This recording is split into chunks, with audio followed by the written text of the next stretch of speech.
Séimhiú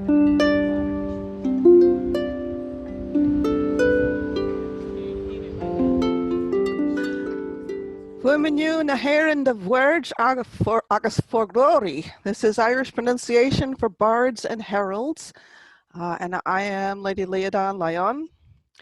You might want to know why I wanted to create this class in the first place. I'm rather new to the SCA. I've only been involved for 4 years, but I've been studying Irish, modern Irish, for a long time, and still would not consider myself to be fluent in the language. But sitting in court, I have had the occasion to see the herald look down at their sheet, and then their eyes get really big like deer trapped in headlights. And they've come across an Irish name and they haven't got a clue how to say it. They come across something like this list: Lord Cower Macha Brechin, Sergeant Jochid Cowanach, Duke Flowertach Stavard, Baron Niall O'Kelly, Lady Mooring and Tyarn Tour, Duchess Derwargle Ingen Wichonchver, Maestra Finula de Flynn, and my own name, Liadan Lion, which has been mispronounced so many times. So I thought if they're having problems, maybe this class would be something that would be helpful to heralds and also to bards.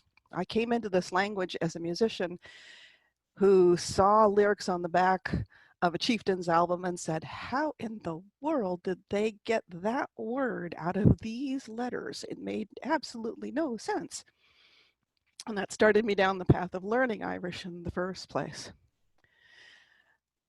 So the major problem is one that's encountered by anyone who starts to learn a second language, especially starting to learn a second language later in life. People who are learning another language will try to impose their pronunciation and their grammar rules from their first language onto this new language because it's the one that's hardwired. It's your fallback guide. But the result is almost always wrong and it always ends in tears. I will not ever tell you that I speak an authentic accent. A friend of mine here in Indiana who runs the language immersion classes and whatever, he was trying to lure someone over to learning language and said, Brenda, come here and tell this person which language, which dialect are you concentrating on? And I said, Indiana, because I am certain that if I went over to Ireland, well, when I go over very, very soon again, no Irish speaker would listen to me and for 1 second think that I was a native Irish speaker, because I still have all of that ingrained and hardwired. But I assure you, Irish is always pronounced exactly as it is spelt. This is Irish pronunciation on an English sentence. And once you've learned the basic rules of Irish pronunciation, you'll be able to take any English word and or take an Irish word and translate it into a reasonable facsimile of what it's supposed to sound like. So Irish has far fewer letters in its alphabet than English does. We have A, B, C, D, E, F, G, H, they call it H, I, no J, they don't need it, no K, they don't need it, L, M, N, O, P, no Q, they don't need it, R, S, T, U, no V, no W, no X, no Y, no Z, they call it Z. They have fewer characters, but they have far fewer consonant sounds than we have in English, almost twice as many. And the letters that they don't have, you'll find them in Irish dictionaries, but they're usually borrowed words, loaner words from other languages, words that have been made for technology's sake, medical tech language. That's where you'll find the J, the K, the Q, the V, the W, X, Y, and Z. Now, what they lack in consonants, they certainly make up for in vowels. Because along with your A, E, I, O, U that we have, they also have a distinctly separate A fada, E fada, I fada, O fada, U fada, and you have to consider these as very separate and distinct letters, not the way that we think of them in English. The word shene fada, fada is the word for long, and we just say fada for short because saying shene fada just takes too much time. There is no silent E in Irish. If you ever see an E on the end of a word, it will be pronounced. With the fada on it, it will sound like E. Without the fada on it, it will be some version of So I wonder if I can go back one. I can go back. So the short vowels, A, E, I, O, and U, they are all some derivative of E, They're all in that E, sound. So if you don't exactly know which one you're reaching for, just say You'll be close enough. It'll be great. The long vowels they have the fada over them, that diacritical mark that signifies them. And they are the A, E, O, U that we're so more familiar with. All right, so you cannot leave the fada off of your words in Irish. It's very dangerous. If you leave the fada off of your letters, you're not only changing how they're pronounced, but you're changing the meaning of the word itself, and you can get into an awful lot of trouble. I've got some examples up here for you to take a look at. So you've got Cullen versus Culin, Dale versus Deal, Fad versus Fade, Gluckan versus Gluckon, Lacht versus Lacht. The famous example that we give people is Cucka. Cucka and Kaka. Kaka with a fada over the first A means cake. Lovely word. Use it all the time. Leave the fada off. Kaka means excrement. You don't want to be confusing these two things. So don't leave your fadas off.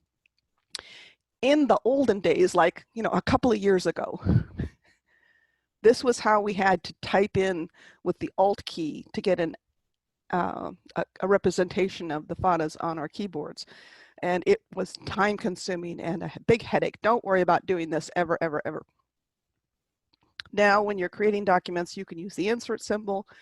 If you're on your smartphone, you just hold the vowel character down and you'll have access to all of those fada characters. The thing that I recommend that you do, though, and it's the easiest by far, is to download the Irish keyboard onto your computer. And then to make a fada, you just hold down the right side Alt key, not the left, but the right side. I need to fix that slide.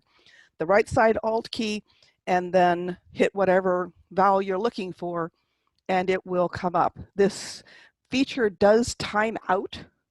So if you haven't been actively using it for a while, it reverts back to English. And if you're typing in English and you have the Irish keyboard on accidentally, all of your English words will be marked as, I can't recognize it in spell check. So, but it certainly saves a whole lot of time in typing Irish. So we have consonants that I talked about. The consonants in Irish are really kind of fascinating. There are two qualities of consonant sound, and in Old Irish, they used to call it the color of the consonant. The consonants had colors. So you have Liathan, broad consonants, or Cuil, slender consonants. And a consonant is broad when it's followed by broad vowels. The broad vowels are A's, O's, and U's. The slender vowels are I's and E's. And at this point in the lesson, I'm going to do something that might bore you to tears, but I hope that you will say along with me the following chant, because it will serve you in good stead through the rest of this lesson. The chant goes thusly. A's, O's, and U's are broad, I's and E's are slender. If we say this now, I'll say 8 times in a row. This will be ingrained and hardwired into your brain. You won't forget it. So A's, O's, and U's are broad. I's and E's are slender. A's, O's, and U's are broad. I's and E's are slender. A's, O's, and U's are broad, I's and E's are slender. A's, O's, and U's are broad, I's and E's are slender. A's, O's, and U's are broad, I's and E's are slender. A's, O's, and U's are broad, I's and E's are slender. A's, O's, and U's are broad, I's and E's are slender. Last time, A's, O's, and U's are broad, I's and E's are slender. It doesn't matter if the A has a fada over it or not, it will always be broad. It doesn't matter if the I has a fada over it or not, it will always be slender. And it's the quality of the language. When you say an A or an O or a U, your mouth makes a broad shape. When you say an I or an E, your lips come together really, really tight, and it becomes a slender slit through which you can say those vowels. And these vowels reflect upon the consonants that are standing next to them and change how the consonants sound. When they're sitting next to a broad vowel, they are attacked. They are hard. A D is a D. A C is always K. An S has a S sound to it. But if they're sitting next to a slender vowel, an I or an E, a D is more like a J sound, a J, which is why we don't need J in Irish. We have it. If it's sitting next to an S, it has a shushy sound, a sh, instead of the S sound. So it becomes softened when it's sitting next to the slender vowel. The major rule in spelling in Irish is this: cuil agus lachan le lachan, slender with slender and broad with broad. It means that a consonant that is in the middle of a word, it's going to be surrounded on either side by a vowel of some kind. The vowel that's on one side has to match the vowel that's on the other. So if it's a broad vowel on one side of the consonant, it must be followed by a broad vowel on the other side of the consonant. And this will become important as we go on. So I've got two words down here for you to take a look at. Gera. You see the R in the middle. It has an I on the left and an E on the other side of it. The pronunciation of the word is gera. The E is only there so that you can transition to the A after it. It's called a glide, and we'll get into that later. The next word, fuckle. Fuckle means word, and that O is a broad vowel. That means that the other vowel on the other side of the C must be a broad vowel. It has to either be an A or a U or another O. It cannot be an I, it cannot be an E. There are only a few exceptions, and this usually, again, is a borrowed word from another language or a technical word. So, like I said before, Irish has a whole lot more consonant sounds, and each consonant has that broad and slender context to it. The consonant's being shaped by the vowel that is standing next to it. Just like the fadas, you need to distinguish with your voice between the two different types of consonants, because not only is omitting that from the pronunciation changes the meaning of the word in a lot of cases, and you can end up getting in trouble. So we're going to go through the list of the consonants since we have so few of them, so you can get an idea of how it goes in Irish with B and C. C in Irish is always hard. The K sound, like in cat or cake. When it's lenited, and we'll get into lenition later, there'll be an H after, and then it will have that ch, like in Hanukkah. There's a lot of ching in Irish. There's a whole lot of wet mouth noises in Irish. The only time that you see Celtic spelled with a soft C is when they talk about the Boston Celtics, and why they would mispronounce it given the huge number of Irish in Boston. That it's beyond me. Or also in England, there are the Manchester Celtics. That's the only time you'll see it mispronounced that way. When you've got a B, the B and the C, when they're slenderized, they take on a Y sound afterwards. So in the examples below, you've got the broad B and C, bod, it's attacked, ba, ba, ba. The slender B is like bia, bio. This is the word bio. the hard C, culling, as opposed to the slender C, kiol. It gets that yuh sound in it. Pronouncing D's, T's, L's, and N, the broad sound is created when the tip of your tongue is pressed against the upper part of your teeth. Da, da, da, da, da, da, da, da, da, da. That hard attack. Da, da, da, da, la, la, na, na. The slender sound is created when the tip of the tongue presses against the gum behind the upper teeth. Nya. It's a kind of cha, cha, ja, ja, nya, nya, la, la. So we have these examples in the broad category. We have ta, dunte, lon, nucht. And in the slender category, we've got che, jach, nyata, lena. They've got a more sliding across the roof of the palate, the front part of the palate. F's and G's. The F in Irish is pronounced very much as it is in English.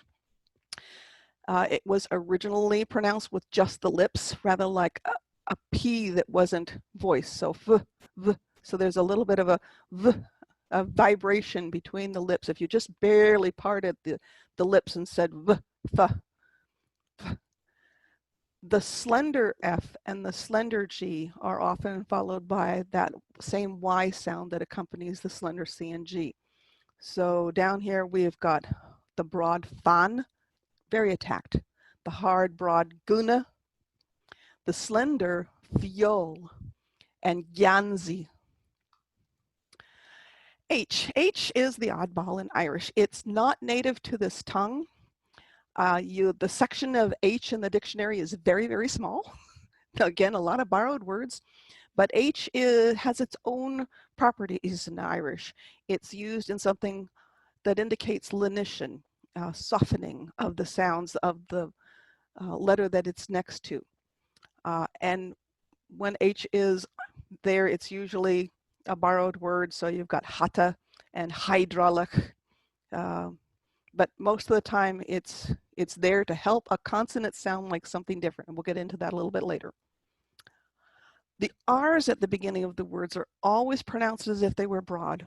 It doesn't change one way or the other, even if it's followed by a slender consonant.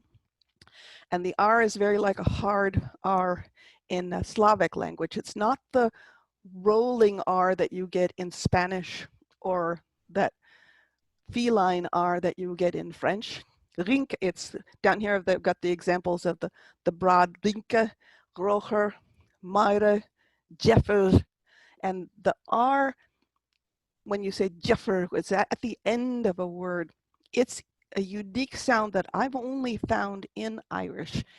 You get it by slenderizing out your lips and making a real slender line. And it's almost like a combination of a D and a Z. Z, z, z. It's very hard to say, and I don't want you to worry about it too much. Just keep it in the back of your head. It will come with time. The broad S is just like the normal S in English, that S sound like in Sam.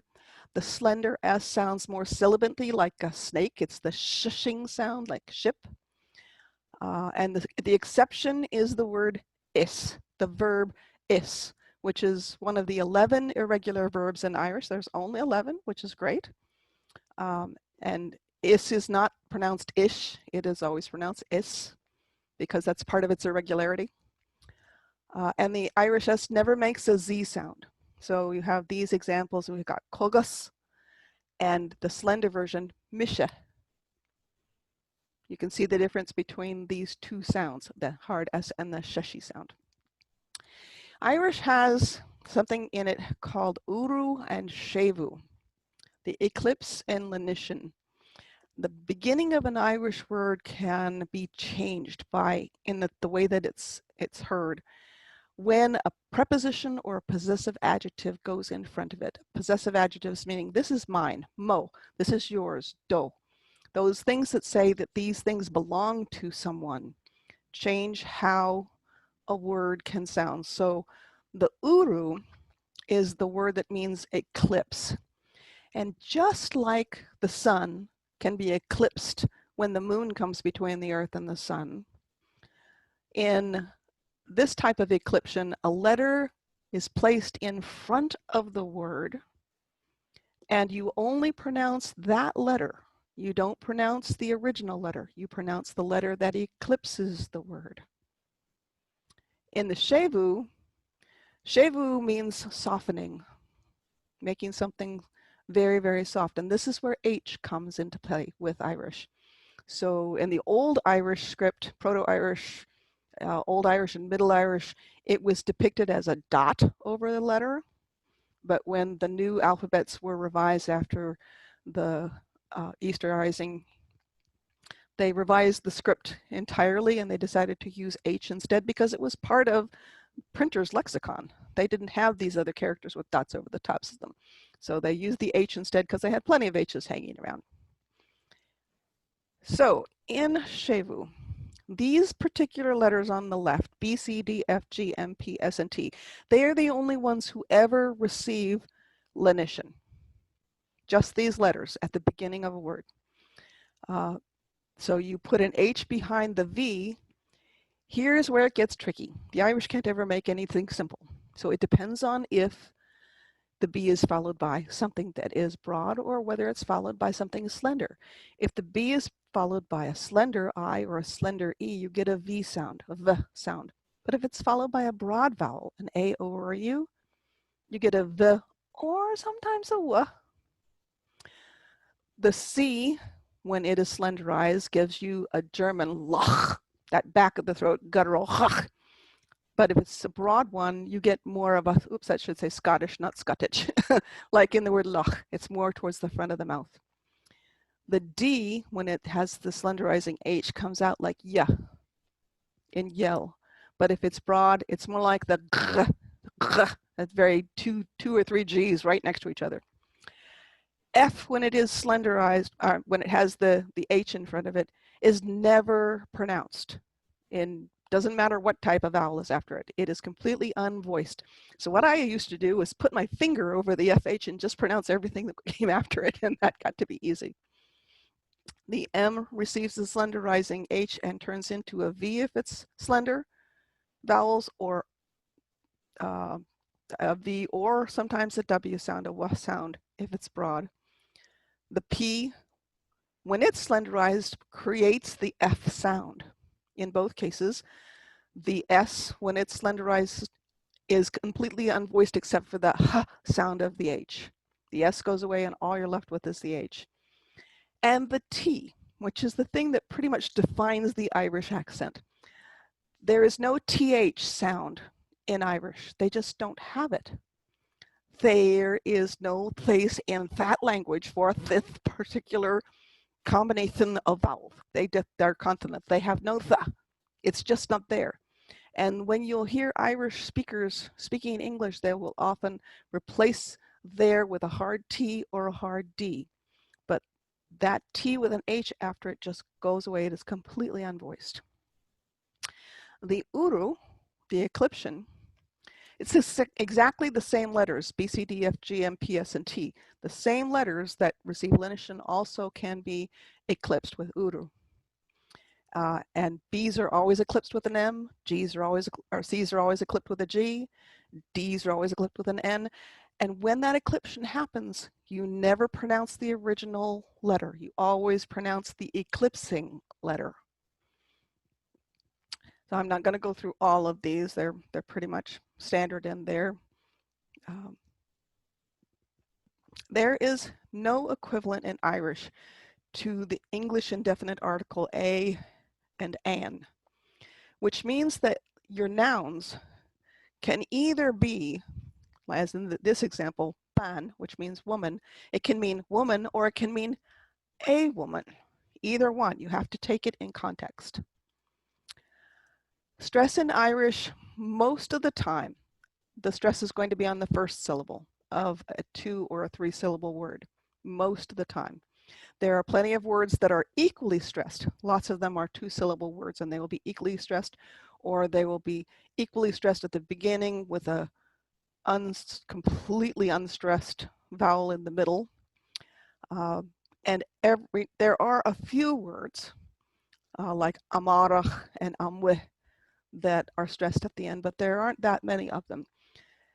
If you get down into the southern part of Ireland and the western part of Ireland, in Waterford, Cork, and Kerry, they have a lot of words in their dialect with the stress on the end of it.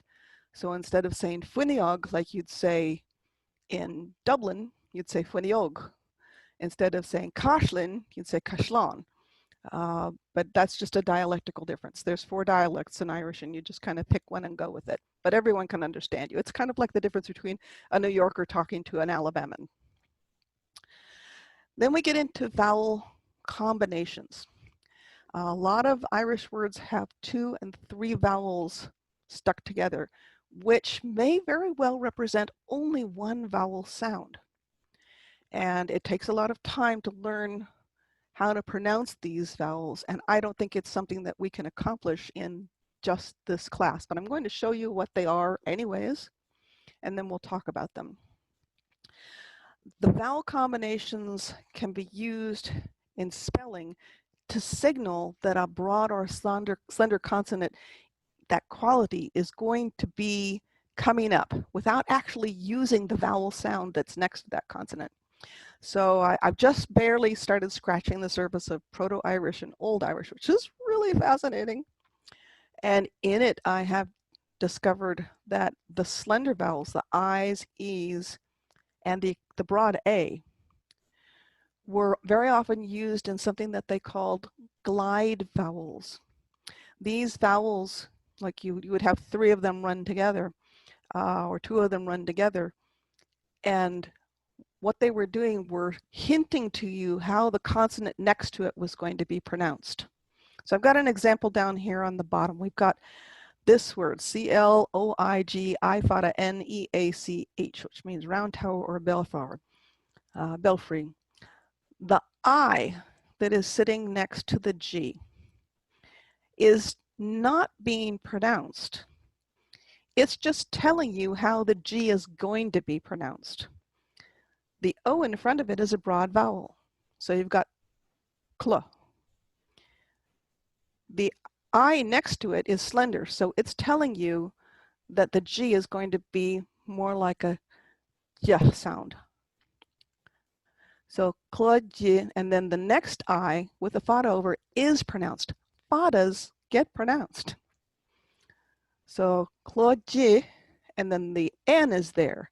Now that N is sitting next to a broad vowel, or it's sitting next to, a slender vowel. The E is slender. And because it's next to that slender I, that means the next vowel has to be slender because of the rule. Broad with broad, slender with slender. There has to be a slender vowel coming next. But the word isn't pronounced that way. They just stick the E in there to tell you to fulfill the spelling law. And the next broad vowel next to it, the A, does get pronounced. So you've got clodjineach. The 2 glides are the first I and that last E. You're not pronouncing them when you're saying that word. So it's a guide. When you have 2 or more vowels next to each other and one of them has a fada, reach for the fada. Always reach for the fada. Those fadas cancel out just about everything else. They're like a guidebook for you. The vowels that are next to them are probably going to be some version of anyways, but the long vowels will also always beat out the short vowels. So here are some 2 vowel combinations that don't have fadas in them. You've got AE, as in Gael. The AE and the EA kind of sound like, yeah, Gael, which means Irish person. AI, Banya. AO is the one that trips people up the most. AO, you would think it was mal or male, or if you looked at, but no, it's mill. EA, beg, and sometimes biag, because you've got that B that's sitting next to a slender vowel, so it takes on the y sound, biag. EO, jach. Sometimes it's got the y sound on it, jach, depending on the dialect. IA, bia, which means food. The UA, bua, which means victory. And if anybody has ever heard the Notre Dame victory chant, Boo boo boo boo boo boo boo boo. That's where it comes from. All right. So here are a few two vowel combinations that have vadas in them. You're going to reach for the one that's got the vada on it. Uch, bunch, kush. In the EA, Sean, you're reaching for the broad A, not the E in front of it. Bar, scaly, bear, Seamus, the EI combination, Be, Jerry, Jerry, Kim. The IA combination, God is all over the Irish language. It just cannot be helped. So the word for God is in all of your greetings. God is everywhere. But it's in our language too. We say good morning. It means God morning on you. God be on you in the morning. The word for God is Gia, because that D is sitting next to a slender I, so it gets a J sound. And you reach for the I with the fada, Gia. Fyodor, Kri, oops, I got extra letters in there. Kri, the word for heart, Makri. Skali, you don't worry about the A at the very end. You reach for the I, Skali. Bui, which is the color of yellow. Broige, Kuish, Shul, you reach for the fada, and it will almost never lead you astray. Three vowel combinations. Again, a lot of these are glide words. The eel, the E in getcha, you're not saying getcha, you're just reaching for the fada. You've got G, E, A, I. The I is a slide down, and it's telling you how to pronounce the T. It's slenderizing the T. So instead of saying getsa, it's getcha, getcha. Le, bakal, you're reaching for that A with the fada on it. The UIO, buijos, buijos. The IUI, Qin, Qin. The U is telling you how to pronounce that C, Qin. So when you see those three vowel combos, pretty much guaranteed that there's going to be some gliders in there somewhere. Oops, that wasn't supposed to be in there. We've already had those. Nouns in Irish are either male or female, in nature masculine or feminine, and it doesn't really matter about the sexes of the word. So you've got a noun like Colleen, which means girl, but the noun itself is masculine in a grammatical sense. And the endings of words tell you whether they are masculine or feminine. And it's, again, another thing that is way too much for us to go into here. But if you've got questions about it, I've got lists that can give you clues about which endings are masculine and which endings are feminine. I'll be happy to send them to you. Where it comes into play here is the vocative case. A noun in the vocative case is used when you're addressing a person or addressing a thing that has a masculine or feminine nature. And when the particle, what we think of as the particle a, is in front of that noun. Whenever you see in front of that noun, you're moving into the vocative. And initial consonants that begin with a B, C, D, F, G, M, P, S, and T, they're the ones who will then receive the H in lenition as part of the vocative case. H gets a lot of use here in this. Names that start with vowels don't get an H. It just would be awkward, so they just don't do it. So all men's names in Irish are grammatically masculine in nature, and a lot of them that end in a broad consonant at the very end will also receive the slenderizing I in that last syllable in both the vocative case and the genitive case. So you have, as examples, here you've got Brian, but when you say vrioin. The H softens the B. A vrioin. You have Sean. It becomes a hyain. Kiran becomes a heroin. Seamus becomes a Hamish. A Hamish, because look at that S. That S is sitting next to a slender I. So instead of sitting next to the broad U in the original form, it's going to be slenderized into a Hamish.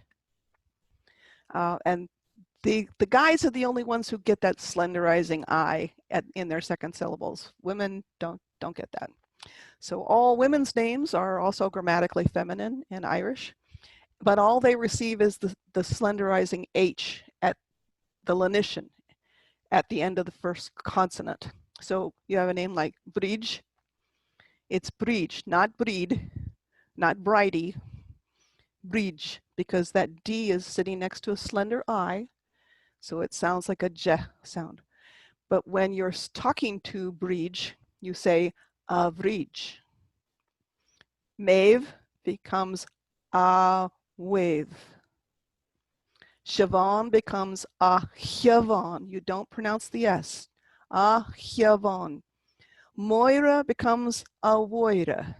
And there are a lot of Moiras in Ireland. I got to tell you, Moiras, tons of them. There is only one Moira, however. Moira is the mother of the Son of God. All the other Marys are Moiras. And then you've got Clar becomes a Chlar. Now, this vocative, I've given you some examples of all of the letters that receive this slenderizing honorific A, so that you can see how they work. Brenda a Brenda, Connor a Connor, Deborah a Hebra, Finula a Chinula, Gloria a Gloria, Mick a Vic, Padrig, Parig, sorry, you don't pronounce the D in the middle of Padrig. You don't say Padrig, it's Parig. Parig a Farig, Siobhan a Siobhan, Terry a Harry. I have a girlfriend here in Indiana whose name is Terry, and her evocative becomes a Harry, which is not terribly feminine sounding, but it is what it is. So the vocative is a really cool concept though. In English, we think of it when we're thinking about, like you read the Bible and you're talking to God like you do. And you don't get really familiar with God because, you know, God can crush it. You speak to God with a great amount of reverence and you say, oh God, please, blah, blah, blah, blah, blah, blah. You just don't say, hey God, God, what you doing? No, oh God. That same concept is used in the Irish language for everyone's names. And it is considered very rude not to use it. It's just too familiar. So the manners mean a whole lot in Ireland. This is one not to forget. And while we're at it, let's talk a little bit about some of the last names in Ireland. Names that have Mac in front of them. Mac means son of. So Mac Diarmada means the son of Diarmada. Mac changes to Wick, M-H, Wick, or Vic, depending on where you are. In the vocative and the genitive cases. So you've got a name like Liam Mac Mahuna becomes Lian Vic Wahuna. Consonants other than C and G are lenited after Vic or Wick. So you have Sean McCummel in the vocative, Hyoin Wickcummel. Richard Wickgowan becomes Richard Wickgowan. It doesn't change on the G's and the C's. Surnames, okay, so the Nick. Nick is the form that's used by single women or by women who decide not to change their name at marriage. And consonants other than C and G are lenited after Nick. So you have an example of Moira, Nick, Mahuna. Names that begin with O. O means grandson or descendant of. And this is where the fada needs, I'm going to gently prod here to remind you, the fada is not an apostrophe, and you cannot substitute one for the other. An apostrophe will tell you that letters are being left off of an Irish word, or are telling you that somebody is from somewhere. The O fada means a grandson or an ancestor or descendant of. So you have O Boyle, the grandson of Boyle.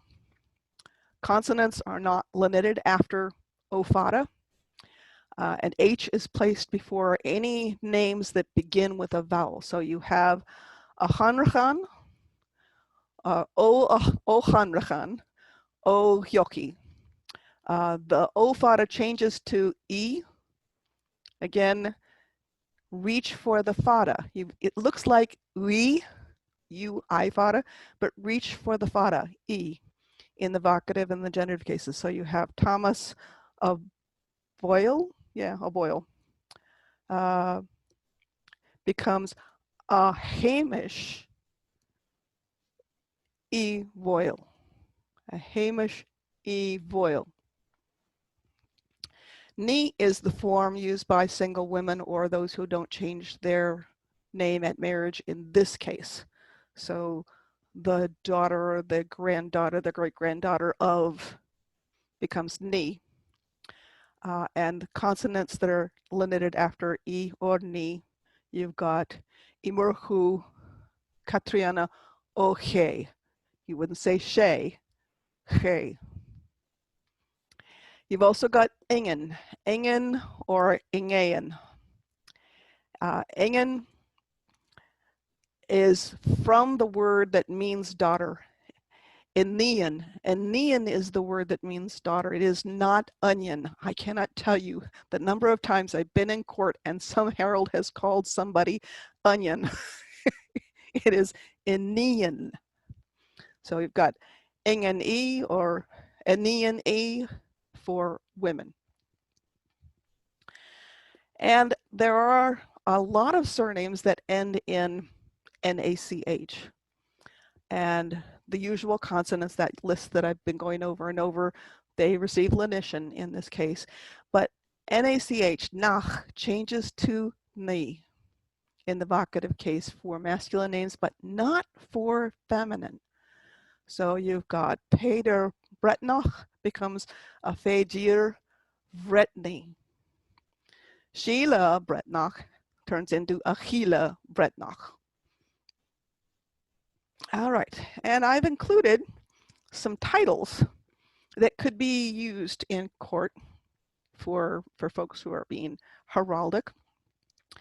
And I'm just going to go down them so you can hear how they're pronounced. So you have Ushle, nobility. We are all Ushle. Far Ushel, far is the word for man, and Ushel, so you have far Ushel, a noble man. Ban is the word for woman. So ban Ushel, if you've got a whole lot of them, the plural of ban is mana. Mana Ushel, noble women. The word for king is ri. There are a lot of kings in Ireland. We think of kings the way you would think of governors of a state. Tribal, they were tribal. They were the heads of tribes. And if you had enough tribes together, then one of them would, the big man would be appointed king. It was not an inherited title. The clan got together and decided who was most worthy of being king and made that person king. But of all of the people, only a few people in Ireland were ever able to unite all of the tribes and became Ardri. Ard is the word for high. So Ardri is high king. Their love is the Banrian. Ban is Ban, B-A-N, means white, but also in this shortened version also means woman, Banrian. When you're using the vocative case to talk to their majesties, he is a wargacht. He receives the H at the beginning that lenits that M, a wargacht. and she does not receive the H. She is amorgacht. We have the Prince and the Bon Prince. There's also another name for them, and it just went right out of my head, that is also Irish, and I can't think of what it is now. I have to look it up. Duke and Bon Duke, Barun and Bon Varun, the Tierna and Bon Tierna, and Master and Mistress. You can see and hear a lot of this in the words that we say for master and mistress. They're very close. If you have any questions about any of the things, this is going to be the time that we'll go to. I'm going to leave this screen up here for just a little while. And if people have questions, I'm happy to take the last, what do we got, 15 minutes or so of this area and take as many questions as you might have. But if you've got questions, or if you'd like access to these notes in a written form, send me an email and I will gladly transcribe them and ship them off to you. This is a very shortened down version of a much larger class that I've presented many times at Penzic on an introduction to the entire Irish language, not just the pronunciation portion of it. So when we get back to having Penzic, if you want to join me for that, I'm more than happy to have you come and join me for that as well. And I teach around the middle whenever I get the chance. So if there are people with questions, I'm more than happy to give it a go. And if not, we can always end early.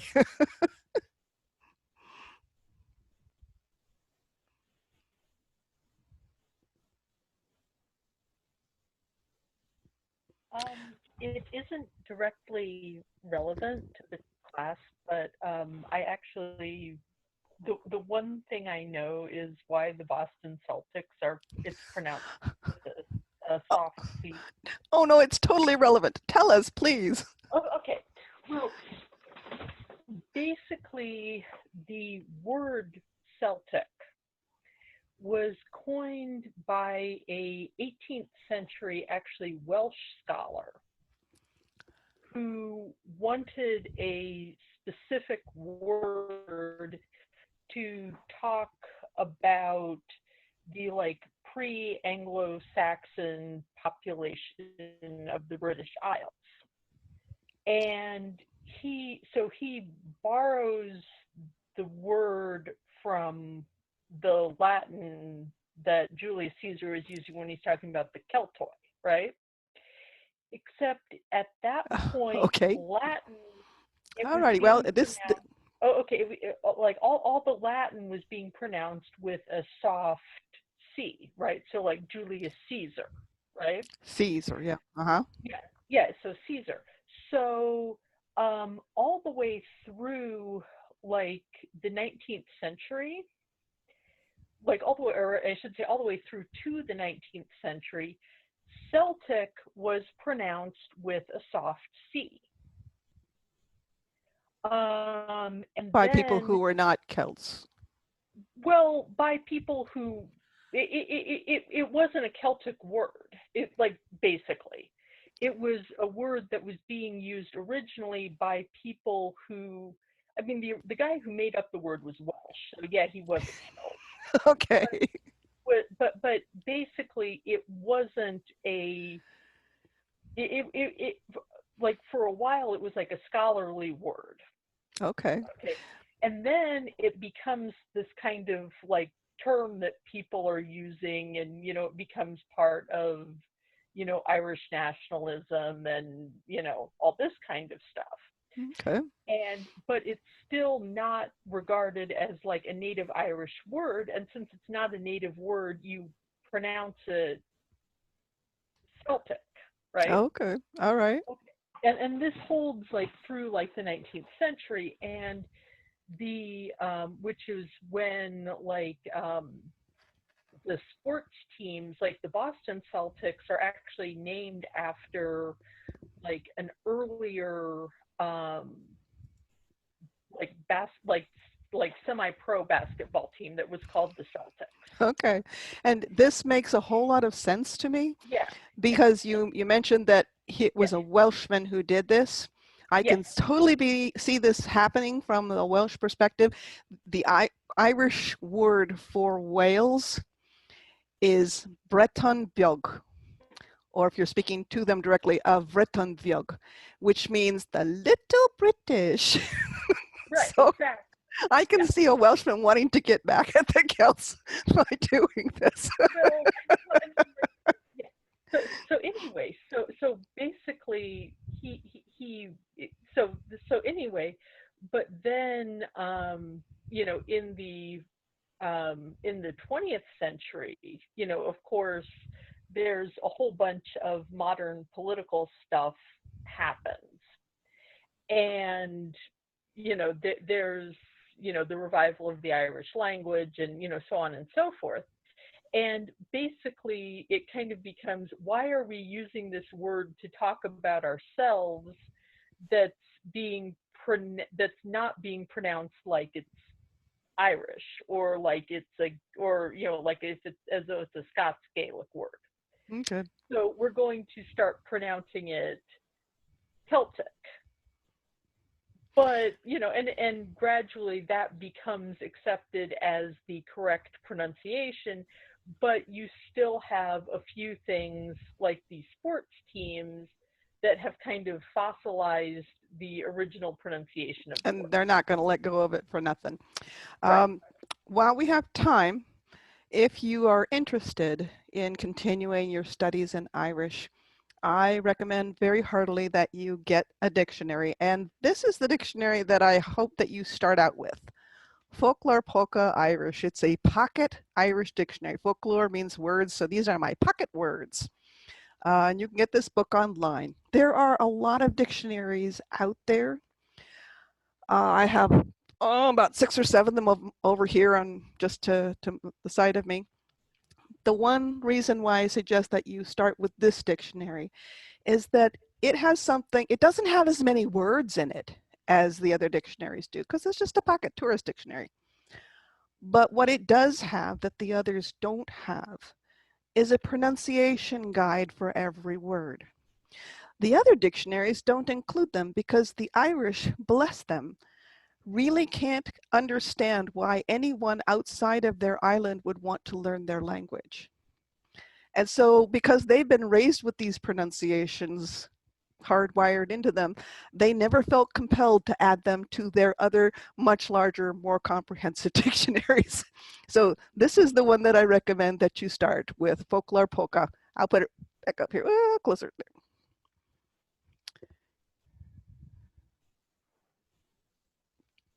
And this is an English-Irish dictionary. It is a smaller version of this one. And then there's just an English-Irish one. If you're interested in grammar, then, let me see, where did I put it? Ah, where's my grammar book? Ah, there it is. This book, Irish Grammar You Really Need to Know by Eamon O'Donnell.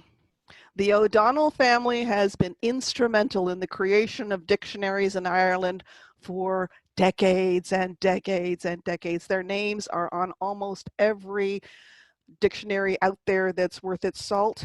And Eamon O'Donnell in particular has done a blessing for all of us by creating what I consider to be the best adult Irish language course out there. And I have 2 shelves worth of Irish language courses to compare it to. It is this book, Gaeilge gan Stro. That way, Gaeilge gan Stro. It comes with 4 CDs. It is very comprehensive. It means Irish without stress. There are 2 volumes of it. This is the beginning volume. There's an intermediate volume. There's an advanced volume coming out. And there's also an entire book of Irish grammar, but you have to be able to read in Irish to understand it. But also by Eamon O'Donnell. And it is by far the friendliest conversational Irish learning course out there. So if nobody has any other questions. Liadan, this is Elspeth. I actually have 2 questions for you. Oh, sure. First, will you say your full name for me, please? Liadan Lian. The TH is not pronounced. There's no TH in Irish. So if you stick your finger over the TH, you'll have L-I-A, nothing TH, A fada N.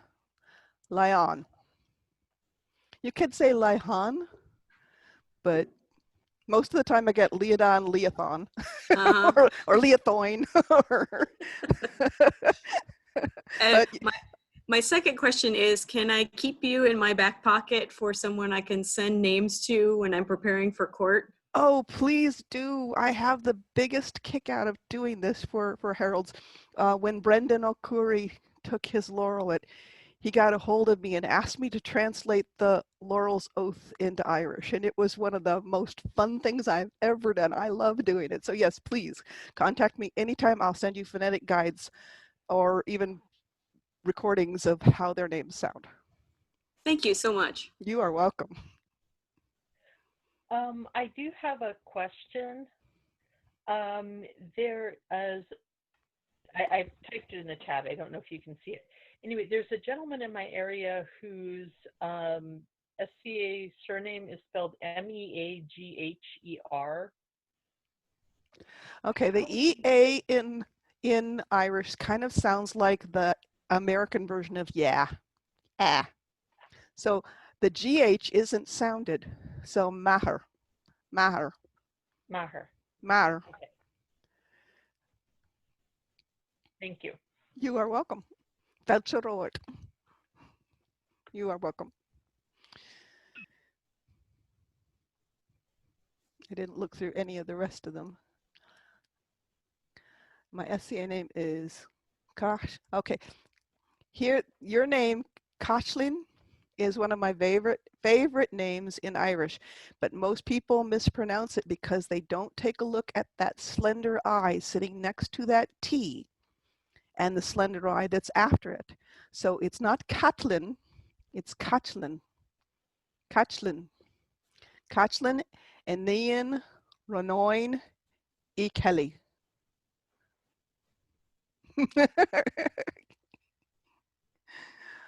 They'd still mispronounce it in court. I've had 6 heralds, and I'm a herald too. I've had 6 heralds mispronounce my name when I came up for an award. And I've mispronounced it too, so. Yeah. I thought I had it right. Well, it was funny. I taught a very down and dirty version of this class at Cooks and Bards, and Brendan O'Curry took the class with me, and he taught a couple of classes in front of mine about Irish mythology. And I took his classes, and I'm sitting there biting the inside of my cheek when he's pronouncing names. And we get to this class, and we go through it. And at the end of the class, he says, "I wish you had taught your class first, so I would have known how to say all those names." Bless him, he's a love. But he knows how to say them now. Yeah. No, Elsbeth is the only herald in the umpty-ump years that I've been in the SCA who's pronounced my name right. Ah! Oh. Like I said, there are a lot of Marys in Ireland. Tons and tons of Marys. A lot of Catherines too. Yeah, but Maida, if once you understand what you're supposed to be reaching for, Maida is easier to get to. You just can't confuse you with Moira. Although I think you're nearly like the mother of the Son of God. She's my